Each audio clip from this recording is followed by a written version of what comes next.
Okay, we're here with Cameron Whitten from Occupy Portland, candidate for mayor, and who is on a hunger strike at the moment on day 27. So, first question, I guess, is how long have you been with Occupy Portland? I started October 6th, the very first March. I camped out all 39 plus days in Chapman and Lonsdale Squares. I've been arrested 4 times with the Occupy Portland. Wow. So you were within the encampment the whole time, throughout the whole encampment. Like when you were present on eviction night, also, I assume. Yeah. Right. Now, so did that motivate you to run for mayor? Or? Yeah, Occupy was definitely a part of it. I pretty much seen a lot more in the entire movement than many other people, including I was the only witness out of 2 people of the Molotov cocktail incident. Oh, wow. And, yeah. And being in that isolated situation with the relationship of Occupy is really what drove me to run for mayor. It was really frustrating because being that person who was followed down to the World Trade Center when I was charging my phone, I definitely felt like I was targeted. That if I had given him a lighter, he asked me for a cigarette, and if I had given him a cigarette, I probably would right now be an asset to arson. I'd be in jail right now. And wow. So it made me really lose a lot of trust with both federal, DHS, Department of Homeland Security, and also made me lose trust with the mayor because the mayor tried to use this incident to say that the park's no longer safe, and it really made me feel like, well, you've said a lot of things about Occupy Portland that's been demonizing and not actually factual. And right now, people are being misinformed about what just happened down there because I saw it, and I definitely am jeopardized and threatened by the fact that it seemed set up and it didn't seem authentic. Especially since it was a small fire, it didn't cause any damage, and it got blown out of proportion by the media. And then they actually interviewed him so he could demonize the movement a little bit more. Wow. So right after the whole thing happened, and Sam Adams made an announcement to evacuate or disperse the encampments, I went to PSU and I created an event called Occupy City Hall. And so the following Monday, we were going to try to bring in all of our activists together, and we were going to try to just come up here to City Hall and occupy his office and to really just respond to his eviction or his decision. unfair actions. And the police, they were really prepared for us, and they were able to get us all excited and in there for one day. And then 12 hours later is when they finally did the eviction, after everybody pretty much left. And so it was good planning on their part. I tried to warn people beforehand that the police were going to come back in the morning, that when Sam Adams made his official eviction, he said that the camps were closed permanently after a certain point. We weren't free during open hours, but a lot of people were tired even from other areas, and they did leave after the police were gone. Yeah, so, like as you guys say, sometimes you guys get pooped sometimes, and you need more activists to step up and kind of, because you get the burnout mode, which is what Nam was telling us too. Yeah, but I think you're right. I think he used the Molotov cocktail incident and some incidents of drug overdoses, and then they kind of used that to shut down the whole camp. And like as my filming partner says, he interviewed Lieutenant I can't think of his name, but Lieutenant Robert King. And his response was that they didn't attack people in the Occupy camp and blame everything on them, but it seems like they were doing that. Like the woman that got raped by PSU, they blamed that on the occupier.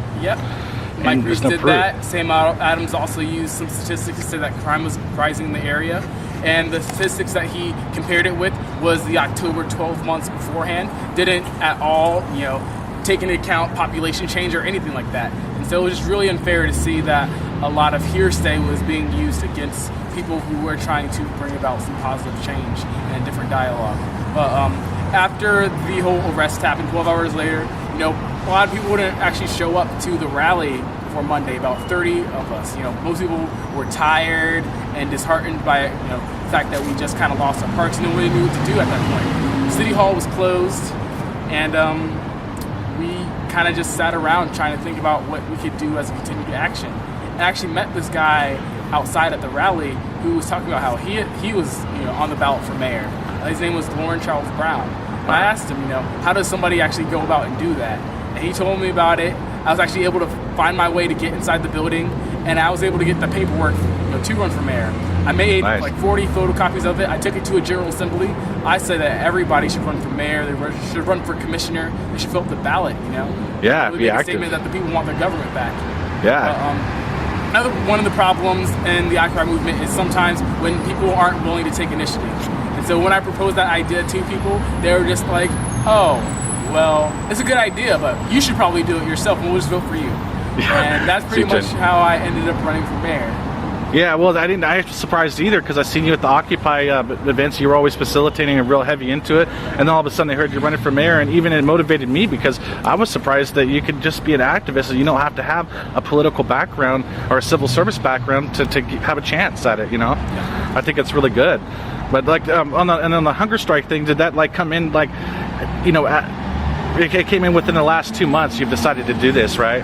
And so like, what are the main issues with the hunger strike that concern you, that have put you on a hunger strike? Like, it's really been difficult for me. My life has really transformed in the past 8 months. Before I was just a student, I did a lot of volunteering. I volunteered with over a dozen community organizations. Wow. So I was really trying to participate as much as possible.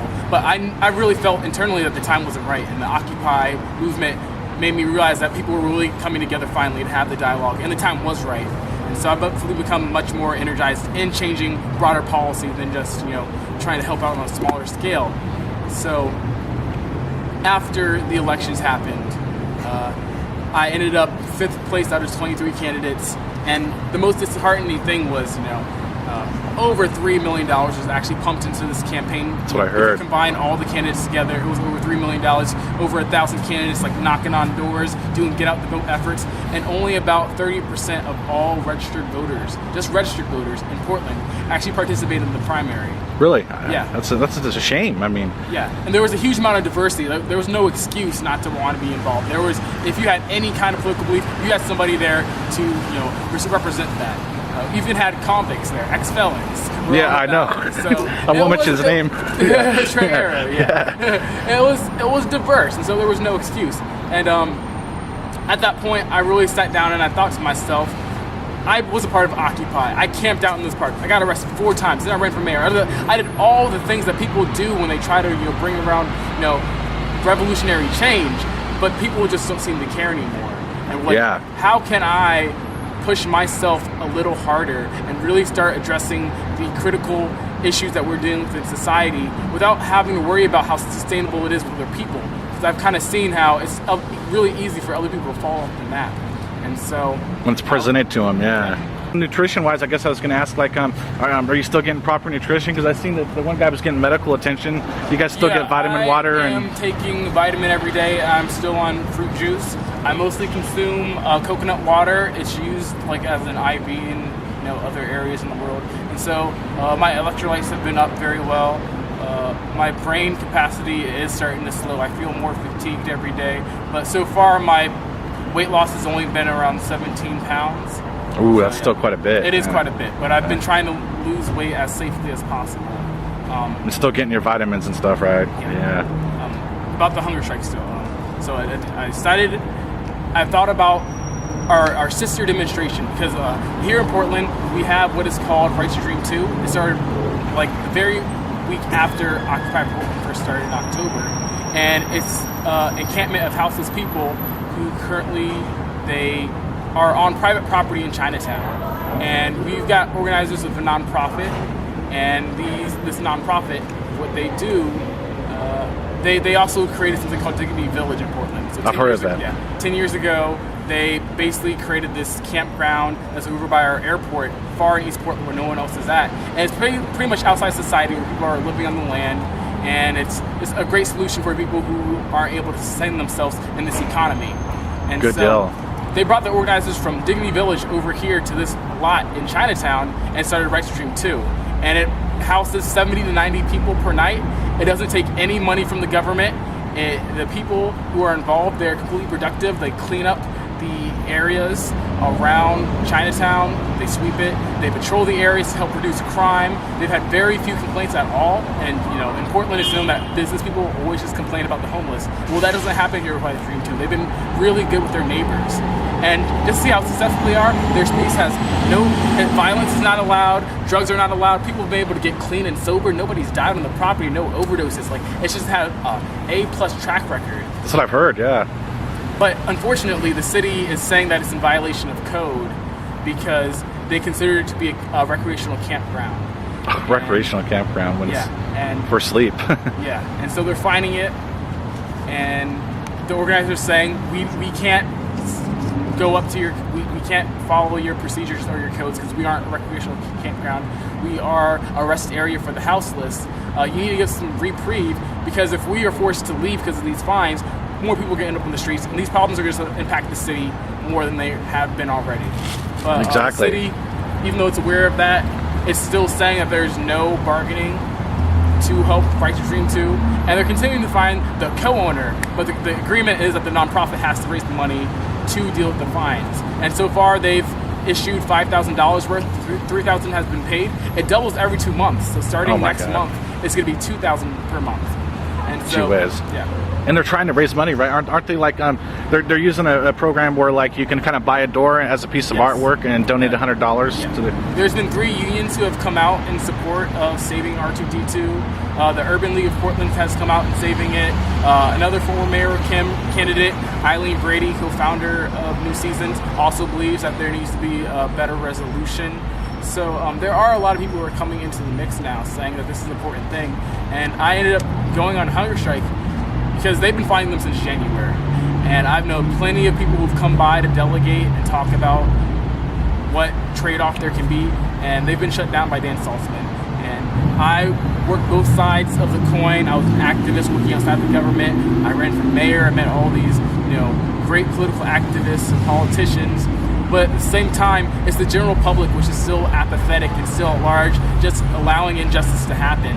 And so I decided that once again, I have to do something really big to demonstrate that this is serious, and we really need to shine a light on it. And so I went on hunger strike because we all are in need of justice, and we're going to need to take some big sacrifices in order to prove that we really need it. Yeah, I think we all need more personal sacrifices for the bigger cause, thinking more than just ourselves, because a lot of times we go through our life just like dealing with our own priorities and our own problems, and we don't see the bigger picture, That's true. But I didn't know that's where it stemmed from. I thought it was just kind of a hunger strike and solidarity to bring change as a whole and to bring awareness to the issues, that are going on in Portland and stuff. Yeah, it's focused on housing justice in general. I was actually inspired by the sign that they have over there where it says Dan Saltzman is effectively taking food out of the mouths of the homeless. But it's just really difficult seeing that the priorities of Portland are really backwards. Our mayor is currently pushing to spend a lot of money on building a sustainability center, which is going to cost over $60 million. And the irony is that before it was a collaborative effort that was combined with Portland State University, the Oregon University system, and also the state legislature. Wow, kind of coalition. They reneged both the Oregon State University system and both the Oregon legislature. They said that we can't spend this money. We are in a recession. This isn't going to be a sustainable way to fund our economy. And then Portland is still trying to say, well, we're going to try to raise money to deal with it.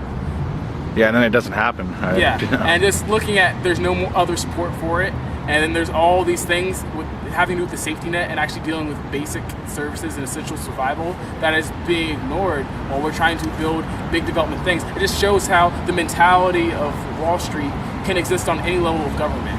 That's what I'm trying to address. Yeah, that's so great. Because and ever since Occupy Wall Street, it's been like opened a floodgate of ways for you to contribute to activism and make change. Because I think this country's just not democracy like it used to be. Like, we all don't affect enough change as the corporations with the money that influence and lobby Congress do. Any idea of how much longer on the hunger strike that you're trying to? There's no determined end date for my protest. After 30 days, we're having a slumber party on July 1st. And we're asking advocates to come out with sleeping bags. We're going to do a circle all around City Hall to show how many people come out in support of housing justice. And then after that, I'm going to be going water only. Water only? Yeah. Wow. So, like, how could you get by without the vitamins? Just water? Would it be enough? Or vitamin water? Or? Wow. It's amazing. It's going to kill me. Yeah. I'm a big guy, and I've went 2 days without eating, and it's too hard for me. So that's an extreme act of solidarity, man.